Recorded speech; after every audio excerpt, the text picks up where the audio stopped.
Welcome to another episode of Affordable Housing and Real Estate Investing. Today, we got one of my favorite guest co-hosts from the past, Andrea Garcia, on the podcast today. We're actually going to go really deep on the topic today, and I hope you guys are going to be really excited because we're going to talk about how do you actually raise rents and how do you actually go about that intensive process working with the government to do all this stuff. Like we all talk about value add. We always talk about we've got to do some renovations and we increase the rents, but there's a very long process to that. So for an expert like Andrea to come onto the podcast today and take her time to explain this, I'm so excited. Welcoming my guest co-host today, Dane Connolly. Welcome back, Dane. Welcome, Andrea. Welcome to the show. Well, how's everybody doing today? Fantastic. Thanks for having me on. She still has that birthday glow to her, Kent. Yes. She's radiant at any time of the year, but a little extra from her birthday. Thanks. Thanks for having me again, man. I'm thrilled to be here as always. It's the happiness of passive money. That helps. It helps keep you looking younger than if you didn't have it. That's for sure. Hopefully, I'm aiming for J-Lo status by the time in 20 years from now. You know? Yeah. Let's go. Oh my God. I mean, just for the listeners to know where we are right now, Andrea has graciously agreed to kind of come on to the podcast and just talk about deep dives into. Last week, we talked about how do you actually do underwriting for affordable housing. This week, we're talking about how to raise rents. The next couple of weeks, we got to have a couple of sessions about the LOI, the letter of intent for your offers that you're sending out to these deals, the types of different affordable housing deals. We're really going to go deep so that we can provide as much value to you guys as possible. So don't forget to follow at Andrea Garcia, REI on Instagram to make sure you follow her because she has some amazing content to share with all of you guys and such valuable information. But without further ado, Andrea, we're going to get right into the show today. We just want to start very basic first. Like, what is the difference between market rate rents and Section 8 rent? Like, how do you look at this sort of analysis or comparison differently? Tell us a little bit more about that. I'm going to try to break down all these topics as short as possible so that your audience could get the most out of our time. So just to break it down, what's the difference between market rate versus Section 8? In market rate units, they're typically units that you would rent if you were to go to like a private landlord who sets the rents at the market rate based on the value of the market at the time. They're not subsidized, they're not discounted, basically like what a standard one bedroom would rent for in Los Angeles or Ohio, wherever you're investing in. A subsidized Section 8 household cannot rent units with the gross rent that exceeds the market rent. So we need to make sure that whenever we're doing any kind of rent increases, that we're either meeting the market rent at the moment or we're operating at a yearly increase OCAF. So that's the biggest difference. It's just how soon we can charge the rent, but also knowing that the subsidized rent from Section 8 is going to be subsidized by the government. So usually we have to go through HUD for those types of approvals and either yearly or every 5 years whenever we're about to go through those increases. And with market rate, it's just you have to see what the rents are at, renting at the moment for the comps.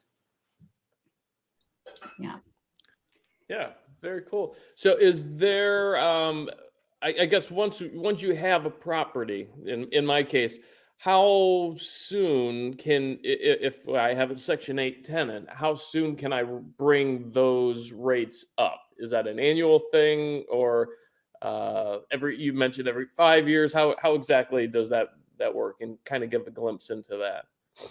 So whenever you're about to buy a Section 8 building, usually a lot of people might shy away from these types of investments because they really don't know how it operates. They're like, oh, there's so much red tape to it. But in reality, you have bought an incredible investment for yourself, especially if you know how to operate it and increase the rents. For Section 8 specifically, whenever we do these kind of acquisitions, you have to look at a couple of factors before you purchase the property. You look at the HAP contract. It's a housing assistance payment contract, which often tells you it's usually about 20 years for this type of a contract. And every 5 years, you could do what's called an RCS, rent comparability study, where we increase the rents to the market rate. And we usually engage that through a third-party inspector and appraiser.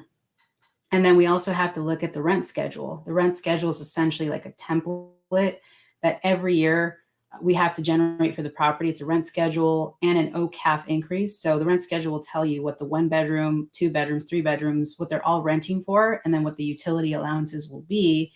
And it will tell you your overall gross potential rent, which you should factor into your underwriting whenever you're underwriting these types of investments. And then you also want to check the use agreements and regulatory agreements to see if there's any kind of average median income restriction for these property, for the units itself. Sometimes you might have a 40-60 set aside.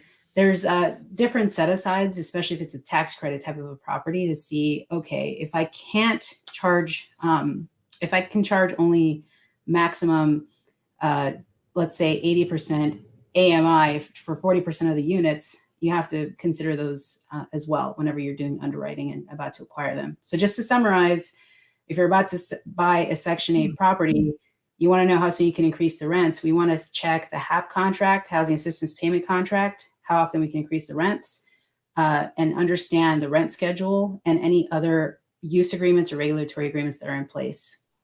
Cool. And Wow. Not to jump on you here, Kent, but it started me. I'm thinking of the listener, because I know enough to be dangerous in this topic.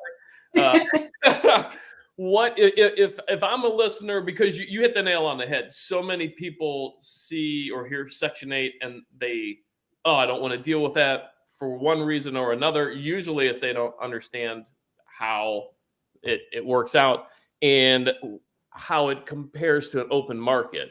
So if you had to compare or give a snapshot, what are the pluses and minuses of Section 8 rent versus open market? Kind of in layman's terms, spell those out and compare them for us, maybe. I think what you're asking is, what are the benefits of investing in Section 8 versus market rate? Is that what I'm understanding? Yeah. Okay. So I'm very happy whenever I see that we have an opportunity to increase the rents in Section 8 properties, because whenever we're about to see that this is a feasible investment, we need to check like the actual rent roll. The rent roll will tell us, okay, these are the actual rents that we're charging for the units. And you have to compare that alongside the rent schedule. And usually whenever you buy these kinds of properties that have contracts on them, every year either your property manager or the ownership or asset manager, they should submit what's called an OCAF. That's an operating cost adjustment factor for the property. So every year you should be increasing the rents.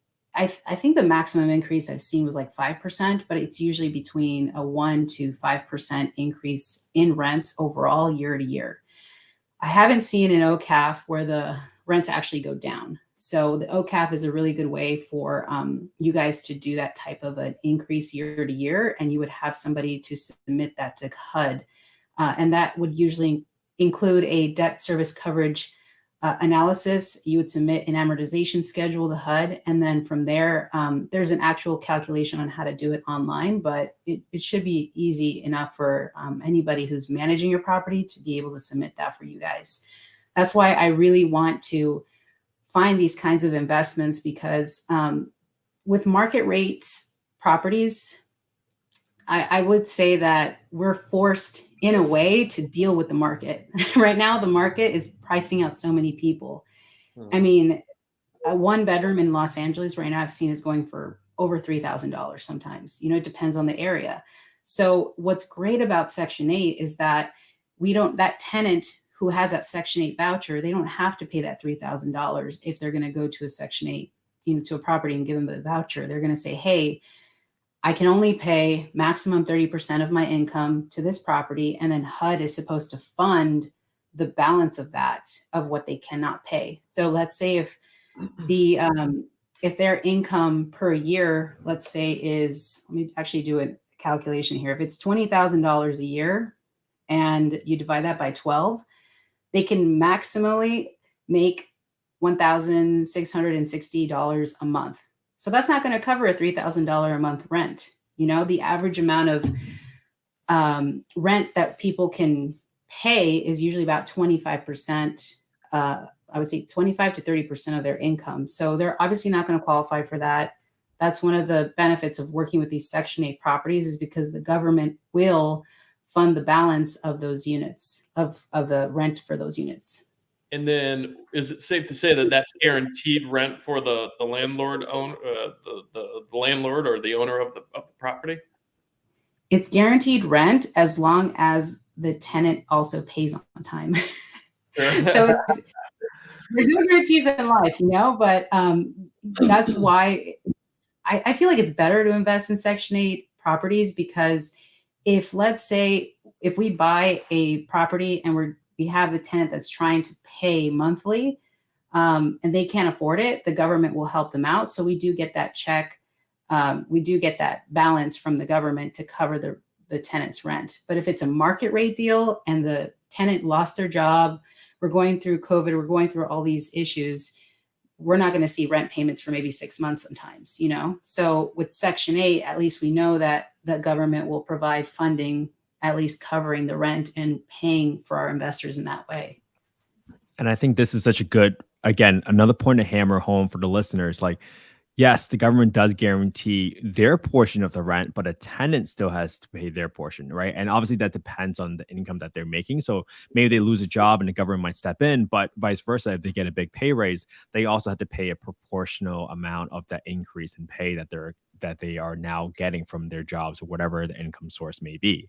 Now, you threw out a lot of acronyms there. OCAF, we talked about that operating cost adjustment factor, but even with those, you talked about a lot of different items in there, and I want to make sure that one, we're raising rents legally, because it seems like there's a lot of criteria here under it, right? So There's maybe criteria for Section 8 for right. sure, but What's the best way for the listeners to understand? Like, hey, is there a legal way to raise rent based off of a rent comparability study, based off of a tax credit property? Is it different steps involved depending on the type of property? How should listeners think about it?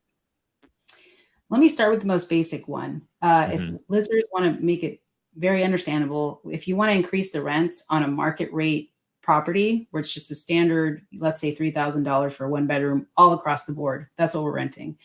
You must be aware of the laws and the rules in the area that you're investing in. So the increase can occur based on the landlord's discretion. So if the market rent for the next year, if you're in a landlord-friendly state, if it goes up by $200, you're probably going to end up paying that $200 in increase. But if it's for a Section 8 property, the way that we usually raise rents is we legally, every year we can do it by working with our property manager and asset manager to submit those OCAFs, the operating cost adjustment factor packages, where they submit a new rent roll, a new rent schedule as well. They're able to do that on your behalf. And then if you want to work on legally increasing to market rate rents, the Section 8 units, we have to do what's called a rent comparability study. And that rent comparability study is basically a tool for it's a tool HUD uses for estimating market rents for Section 8 projects that have the housing assistance payment contract attached to it. And that is usually the best way to increase rents in a Section 8 deal. So you can also increase charges as well. There's other ways to do that too. Very cool. Very cool. And you had mentioned the rent comparability study. I think I know what that is. Can you go into detail? Who does that? How often does that occur? I mean, I know the gist of it, but maybe do a little deeper dive there for us. So I would love to do like 3 hours of a deep dive into a rent comparability study, but just for a quick synopsis for your listeners. So a rent comparability study, RCS is what we call it. It's HUD's tool of estimating what market rents are and what can be listed on a rent schedule. So we have to basically ask permission. Hey, can I have a raise? And I did all my chores, as if you want to look at it in this way, to ask HUD for a rent increase every year, you want your your allowance to increase basically. So the RCS is essentially your approval, your way of showing that my property, my subject property, and how it compares to other like 5 comparables in the area. And then from there, they're able to estimate based on the rent grids what rent can be charged. So usually in an RCS, when an RCS is due for property, the HUD specialists require you to submit the following. It's a rent adjustment checklist. It's a property contract form, the rent comparability study, a utility allowance baseline. So they have to estimate the utilities, and then there might be a utility allowance factor to it. And usually HUD will tell you 210 days before the RCS expires that you have to submit your notice of renewal. So you either have to submit a renewed OCAF to increase the rents, or if it's up for that 5-year, every 5-year RCS engagement, then they will tell you to engage in RCS. But sometimes it doesn't happen. I mean, I've been in situations where the CA doesn't tell us, and we're like, wait, this is due next month. So that's why we've created a way to streamline.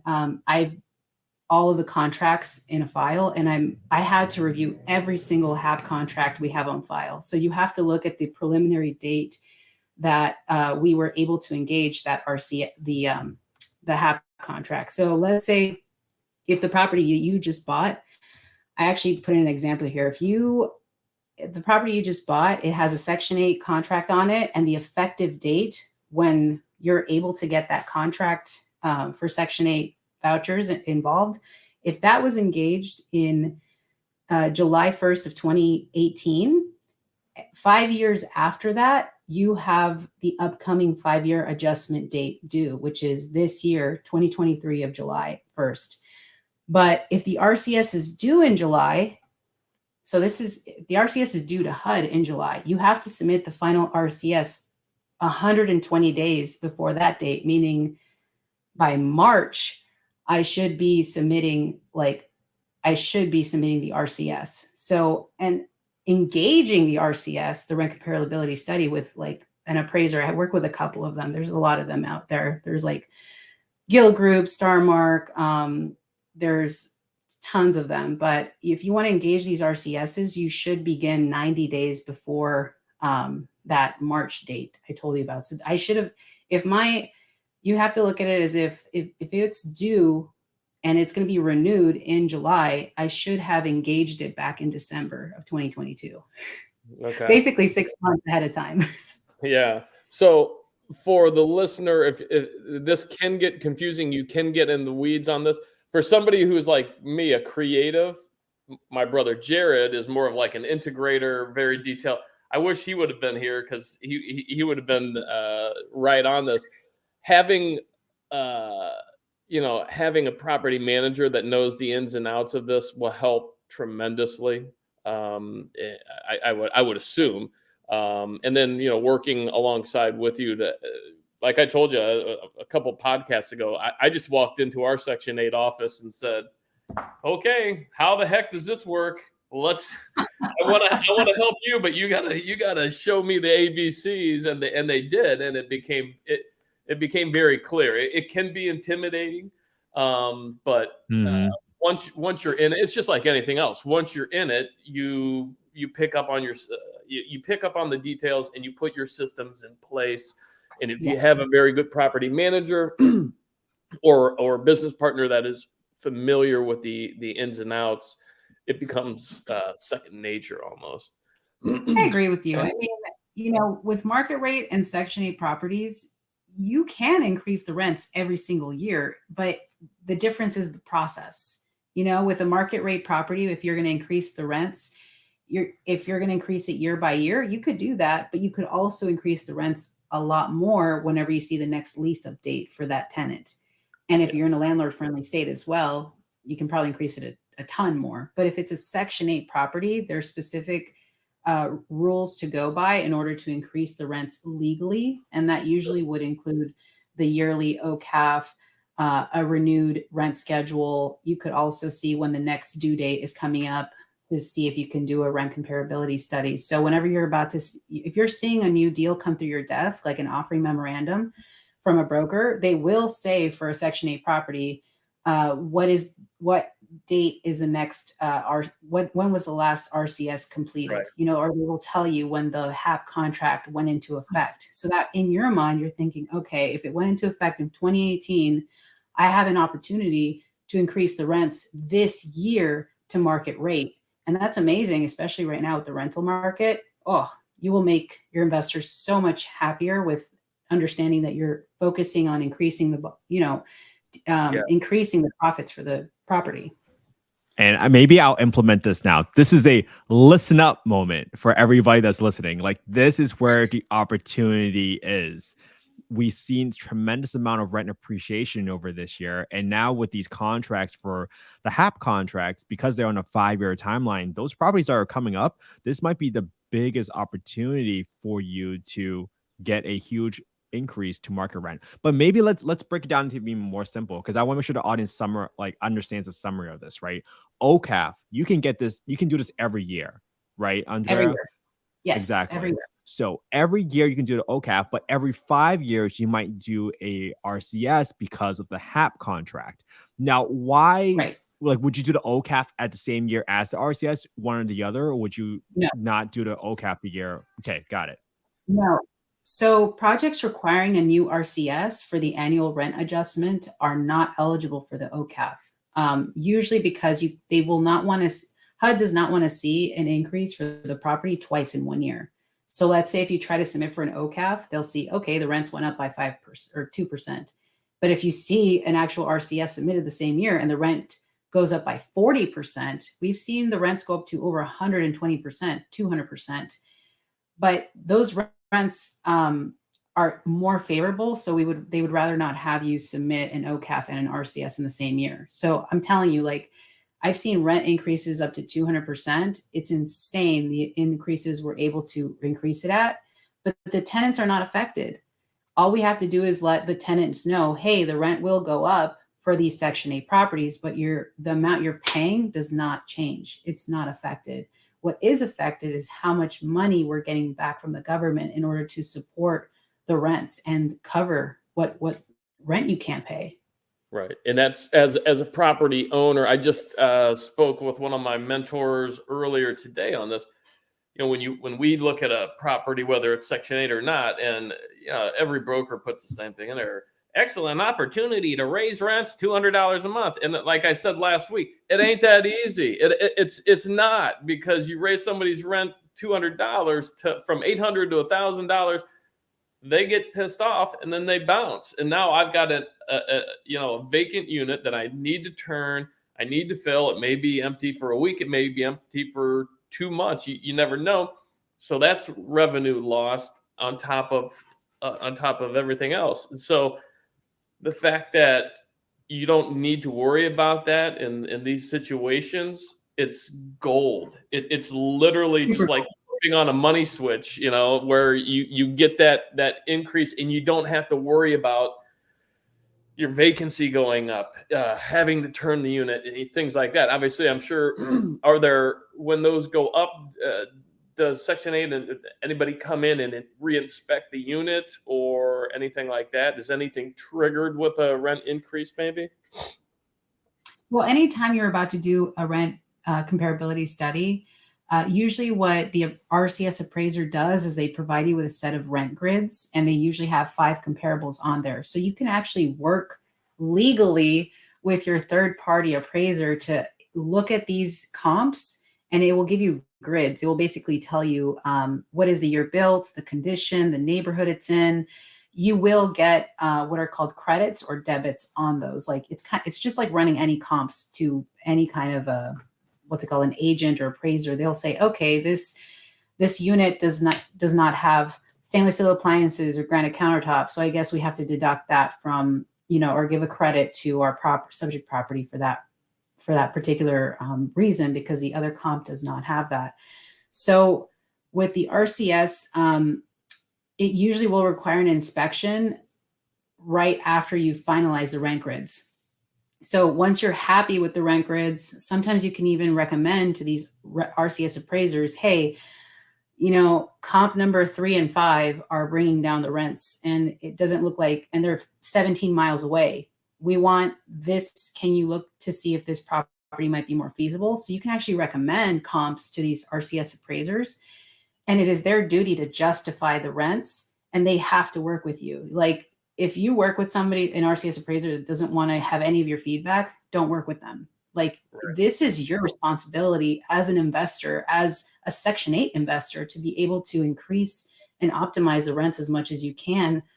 So that's why you have to work with these RCS appraisers to be able to increase those rents and give them kind of recommendations of comps they can and can't use sometimes.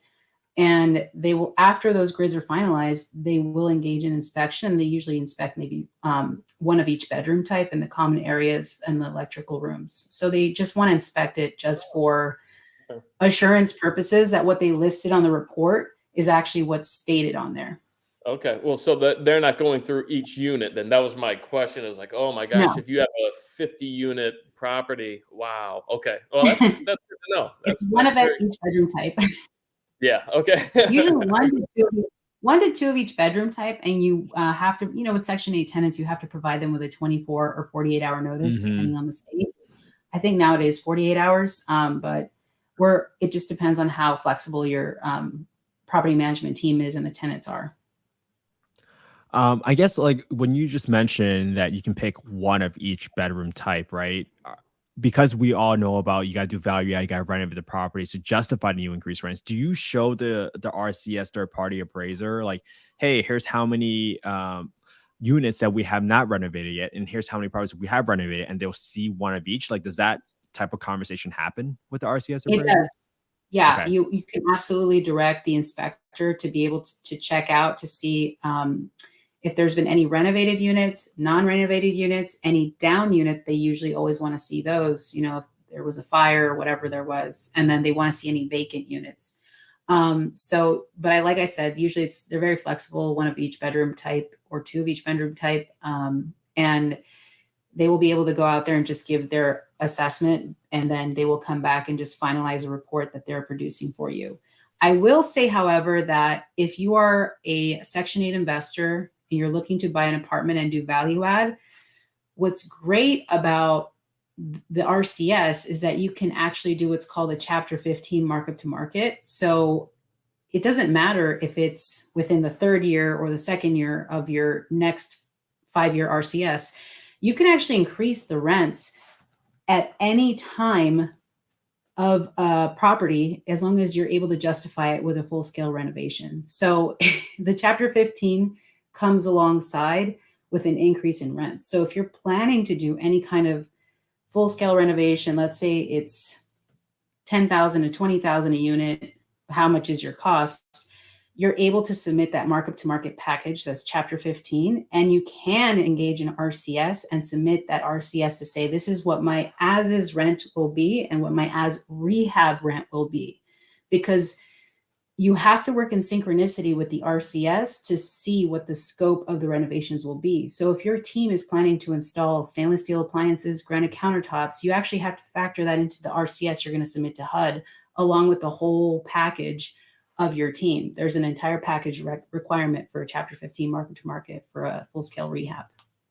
Oh, that's good to know. So you're saying you can do that before you do the remodel, so You can do it anytime. Yeah. Oh, that's awesome. So that gives you a guideline. So that, and again, being an owner myself, it enables you to budget more appropriately and know what you're going to be making if you make those improvements. So, that's very cool. Very cool. Yes.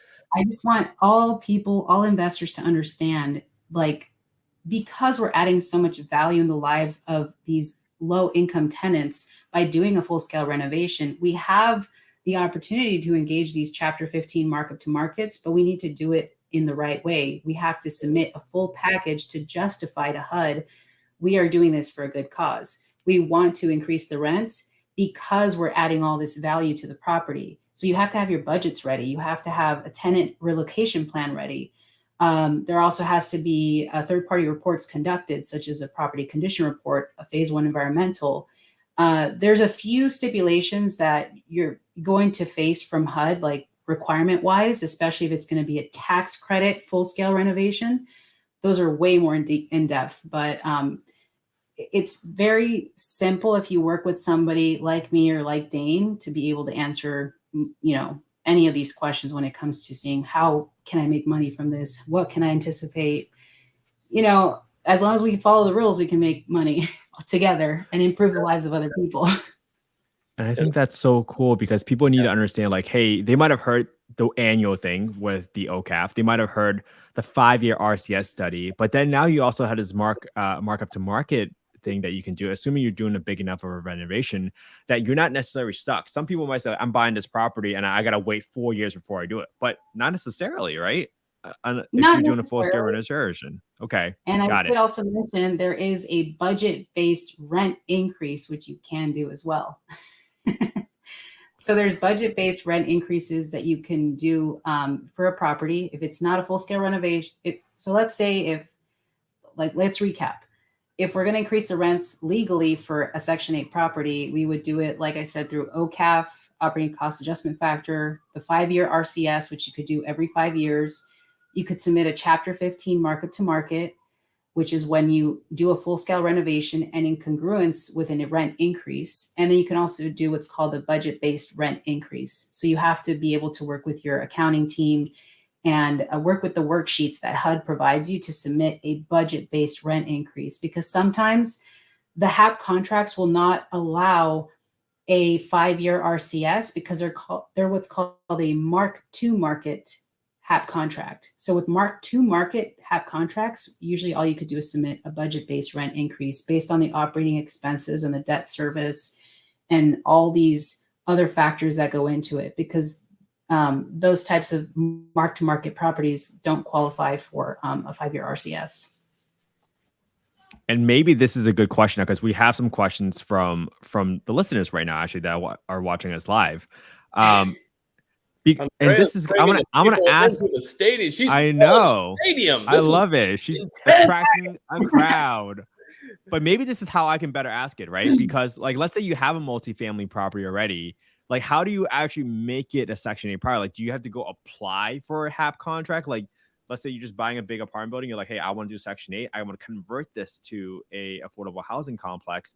Do they apply for a HAP contract? Like, how does that process actually happen? You know what's interesting? I would actually like to bring on a special guest to answer this question for you, because I personally haven't done it before. I usually just work on increasing the rents as they are, but there are ways in which I'm sure you have to submit a package, do an entire portfolio presentation of your team. There's also, you have to submit the financials, get a good trailing 12, the rent rolls. So you're submitting it like a business package, because essentially an apartment building is a business. So you have to submit that business to HUD in a way that you can say, hey, I'd like to qualify for converting these units to Section 8.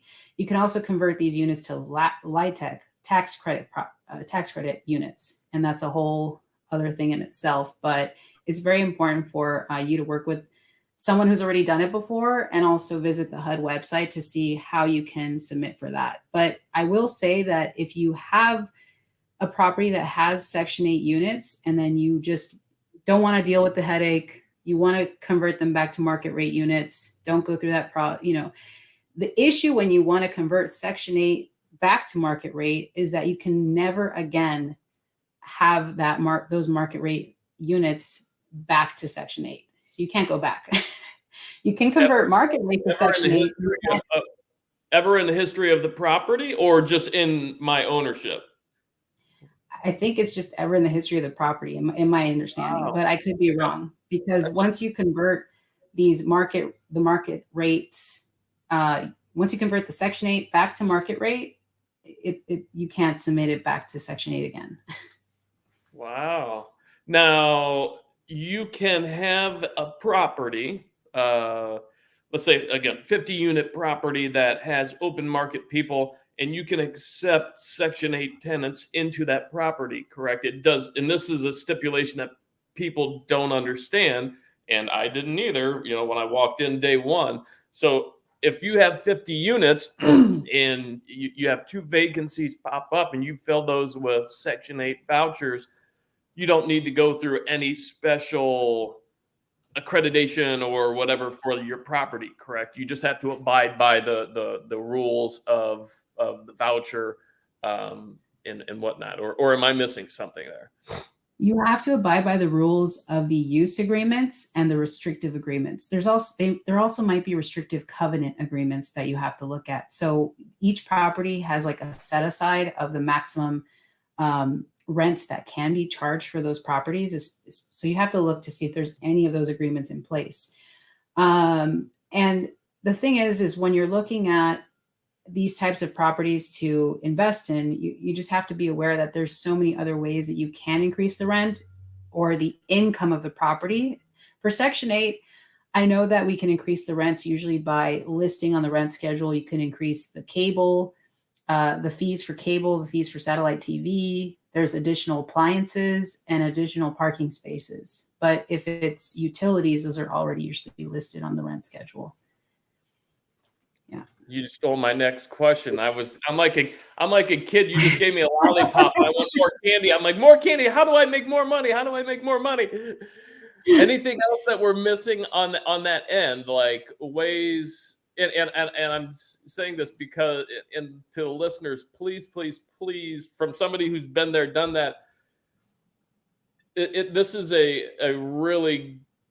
this is an outstanding offering. Section 8, it has a bad reputation. I don't understand why.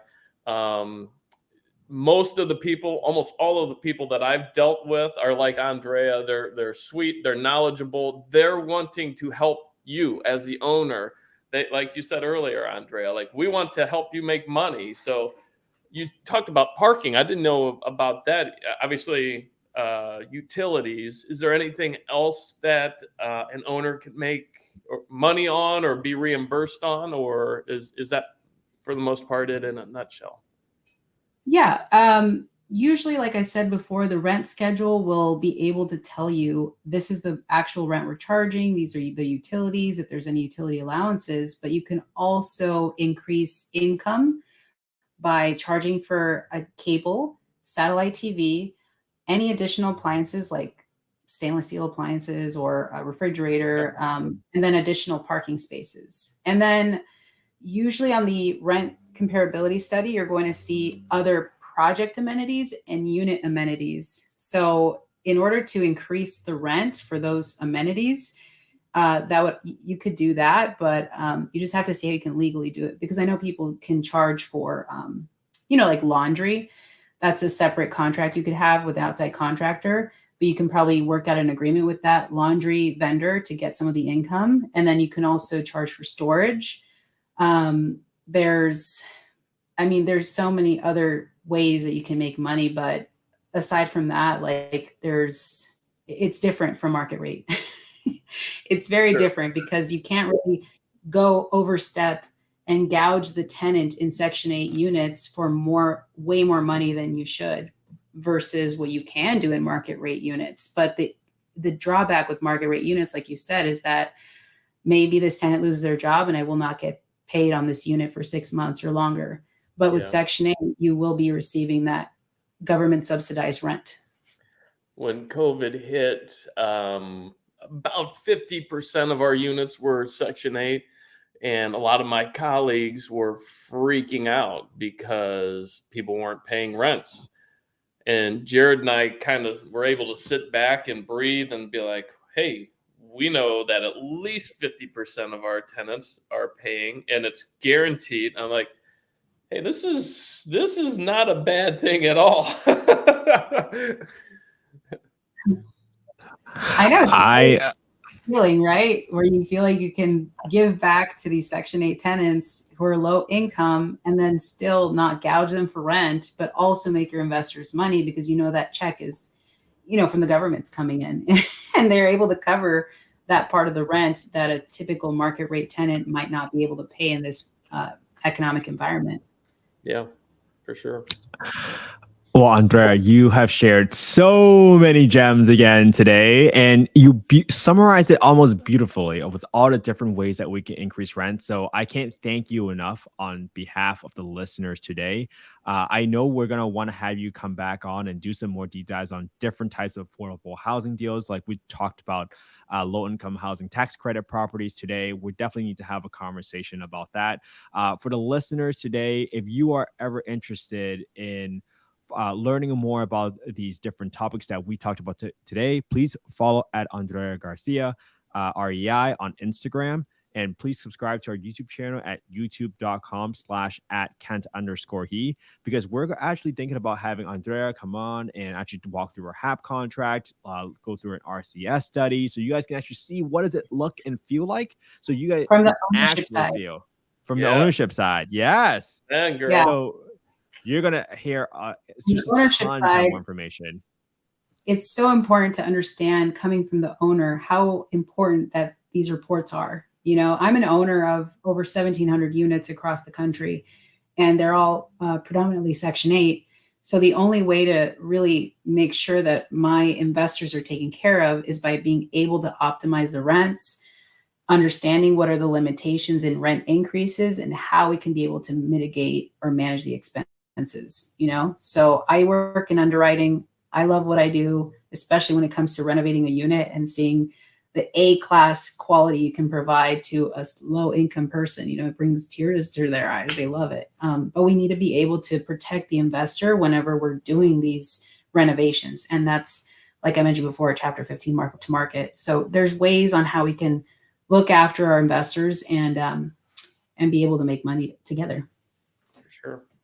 For sure. And that's the thing that I love about it is most people in Section 8 get that. They get that we're not here to lose money, and they want to work with you people, listeners.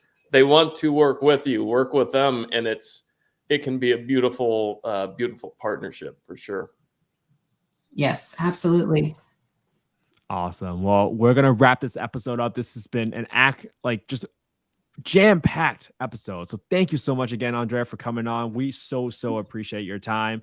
Have a great day, everyone. Have a great weekend. We'll see you soon. Thank you, guys. If you want to find out more about affordable housing, feel free to connect with me, and I'm happy to just continue sharing more knowledge and information I didn't learn when I first started investing. Thank you. Love it. Love it.